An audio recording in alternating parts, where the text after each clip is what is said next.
Psicopatología del niño y del adolescente. La psicopatología a partir del conflicto edípico.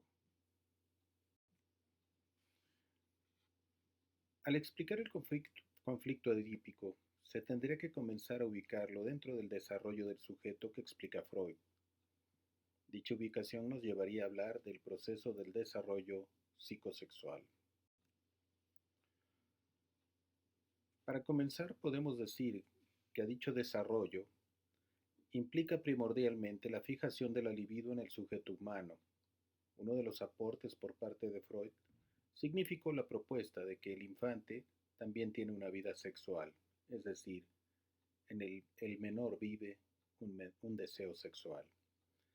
Para comprender el desarrollo psicosexual, hay que hacer referencia al término de libido, al cual Freud comprenderá como energía psíquica de las pulsiones sexuales, que encuentra su régimen en términos de deseo, de aspiraciones amorosas, da cuenta de la presencia y de la manifestación de lo sexual en la vida psíquica.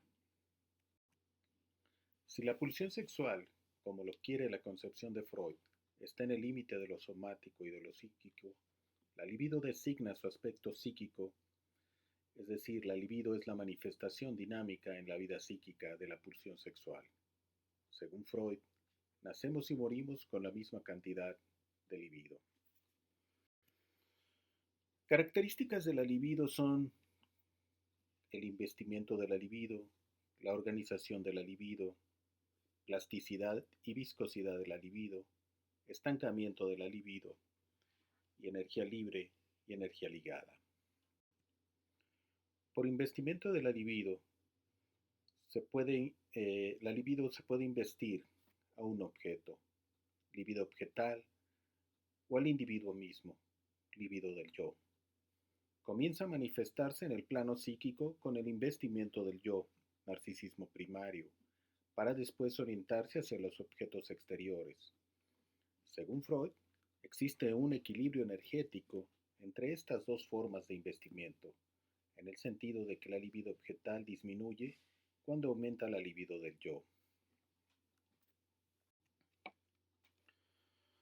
En su desarrollo, la libido recorre los niveles de organización o fases que se disponen respecto al objeto en una serie que lleva del autoerotismo al objeto heterosexual, pasando a través del narcisismo y de la homosexualidad. Mientras, respecto a la zona erógena investida, tendremos una organización oral, anal, fálica, hasta la organización plena solo se alcanza en la pubertad, en una cuarta fase llamada genital. La falta de desplazamiento de la libido es causa de su fijación, que le abre al sujeto el camino a la regresión. Es la capacidad de la libido para cambiar de objeto o manera de satisfacción cuando no es posible una descarga directa en las gratificaciones pulsionales. Las figuras más frecuentes en las que se manifiestan las vicisitudes de la pulsión son para Freud la represión con eventual formación de síntomas o de sueños, la sublimación, la inversión de la finalidad de la pulsión en su opuesto, la orientación hacia sí mismo de la finalidad pulsional. La plasticidad de la libido puede considerarse el opuesto de la viscosidad, término con el que Freud designa la dificultad de la libido para cambiar sus investimientos una vez que se estabilizaron. La viscosidad que varía en cada individuo explica la lentitud del paso de una fase del desarrollo del libidinal a otra, que no excluye regresiones en cuanto se da la posibilidad y la lentitud del tratamiento analítico, en el cual los pacientes no pueden decidirse a separar sus investimientos libidinales de un objeto para desplazarlos hacia otro nuevo. El llamado estancamiento de la libido es una fase preliminar de la neurosis y de la psicosis caracterizada por el hecho de que la libido ya no encuentra la manera de descargarse, por lo que sus formaciones intrapsíquicas se estancan y después se manifiestan en síntomas. Energía libre y energía ligada. Con estos términos, Freud describe la manera en la que la energía psíquica se manifiesta en el proceso primario. donde se descarga de la manera más rápida y directa posible, como energía libre, y en el proceso secundario, donde el movimiento hacia la descarga está retrasado y controlado, energía ligada. Regresando al desarrollo psicosexual, este es igual a la organización de la libido. Se manifiesta en las fases oral, anal, fálica, latencia y genital. Las primeras tres se manejan como la relación con objetos parciales. La cuarta ubica que no hay un predominio de un objeto. Y en la quinta se lleva a cabo la relación con un objeto total. Se dividen en edades como de 0 a 1.5, de 1.5 a 3, de 3 a 3.5, de 3.5 a 5, de 5 a 7 años y de 5 a 7 años hasta 10, de 10 o 12 años hasta los 16 o 18 años. Cada etapa está caracterizada por una zona erógena, que es la fuente de la pulsión libidinal durante esta etapa. En cada una de las fases, el niño experimenta frustración sexual en relación a cualquier estado de desarrollo psicosexual. Él o ella puede experimentar ansiedad que podría persistir en la edad adulta como una neurosis, un posible trastorno mental funcional. En la fase oral, el rango de edad es de 0 a 1.5 años, donde la zona erógena es la boca, y las consecuencias de la fijación psicológica son, o pueden ser, una oralidad agresiva, que puede ser un signo que incluye mascar chicle o lapiceras, o decir groserías, mientras que la oralidad pasiva son signos que incluyen fumar, comer, besar, el felatio, el cunilingus. La fijación a esta fase puede dar como resultado pasividad, credulidad, inmadurez y una personalidad fácil de manipular. La fase anal nos muestra un rango de edad de 2 a 3.5 años, donde la zona erógena se encuentra el ano y está ubicada como eliminación intestinal y urinaria. Las consecuencias de la fijación psicológica son retención anal o expulsividad anal. En la primera, la de retención anal, se desarrollan características de obsesión con la organización y pulcritud excesiva, mientras que para la expulsividad anal se desarrollan características de imprudencia, negligencia, rebeldía, desorganización o también coprofilia. En la llamada fase fálica, que va en edad de 3.5 años a 5-7 años, donde la zona erógena son los genitales, la consecuencia de la fijación psicológica sería el complejo de Edipo, o conflicto edípico, como más le gustaba a Freud nombrarlo, tanto en niños como en niñas, de acuerdo a Freud. La etapa de la latencia tiene un rango de edad de los 5-7 años hasta los 10-12 años, es decir, al inicio de la pubertad. La zona erógena no existe. Hablaríamos de sentimientos sexuales latentes, mientras que las consecuencias de la fijación psicológica nos dicen que las personas no tienden a fijarse en esta etapa, pero si lo hacen, tienden a ser sumamente frustrados sexualmente.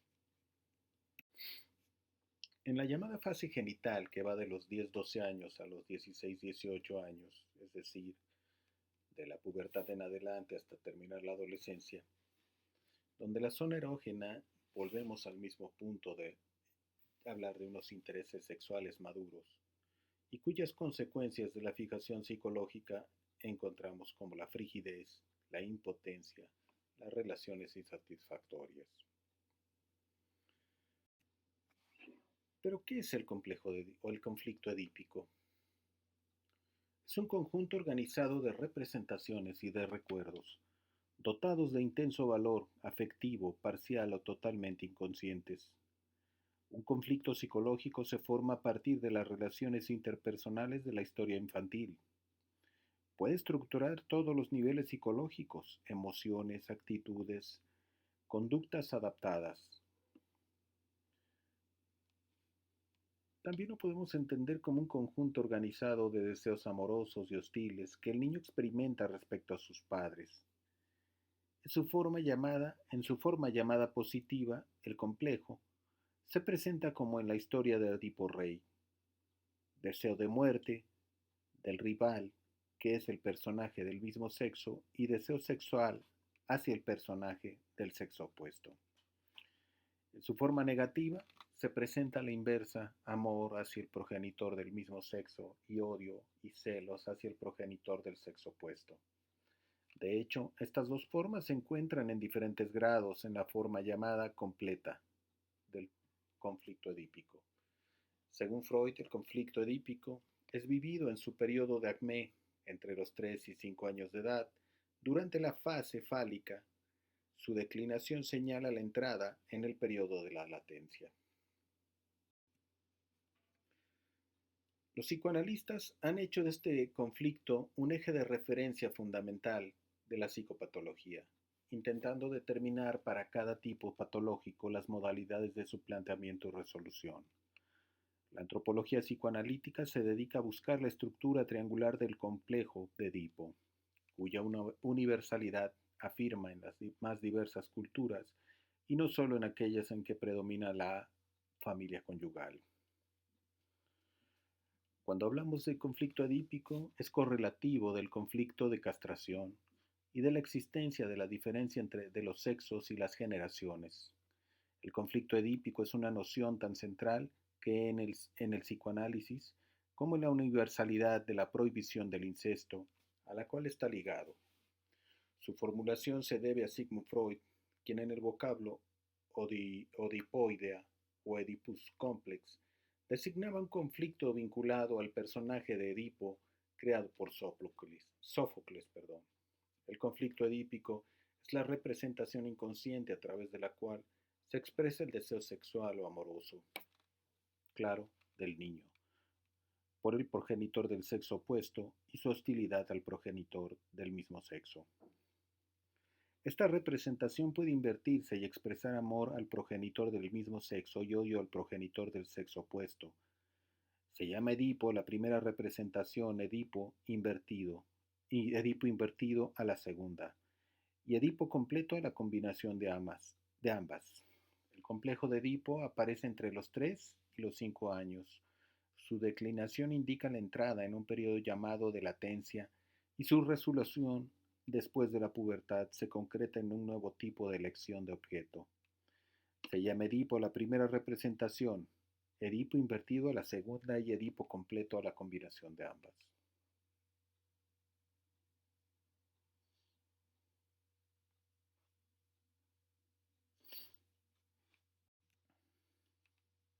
La noción de objeto se considera en psicoanálisis bajo tres aspectos principales: como correlato de la pulsión, donde es aquello en lo cual y mediante lo cual la pulsión puede alcanzar su fin, es decir, cierto tipo de satisfacción.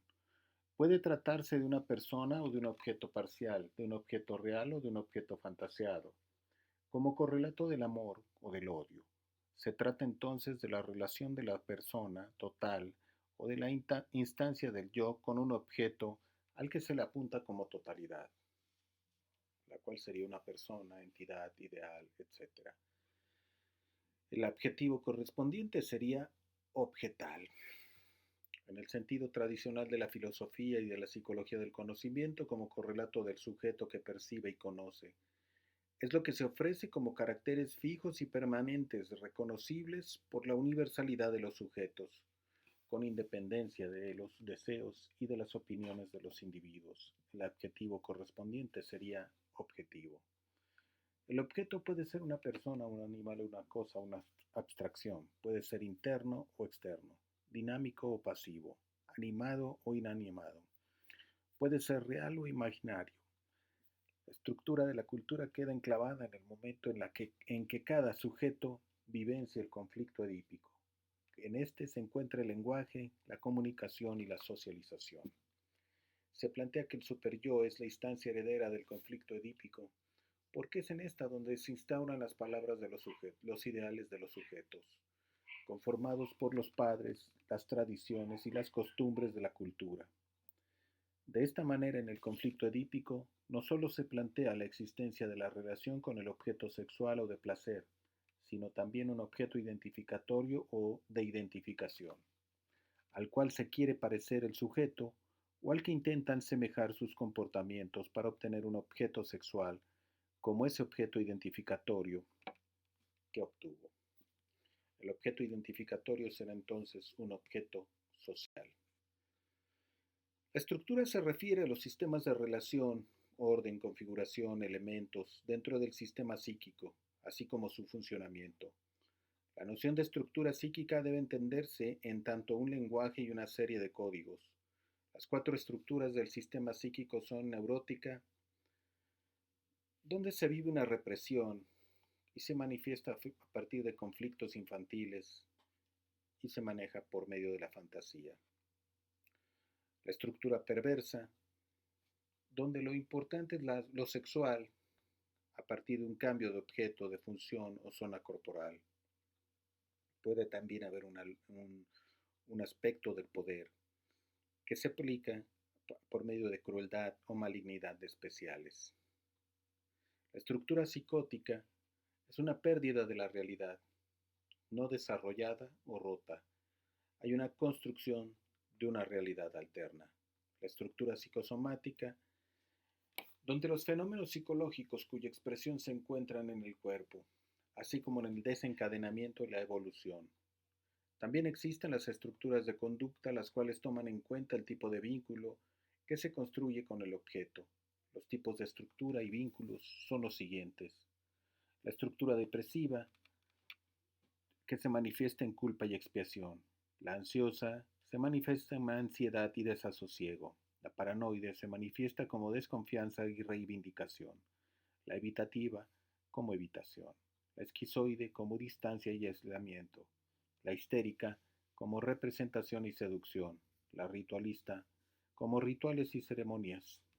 La hipomaníaca a ritmo rápido y alterante. La confusional como falta de discriminación.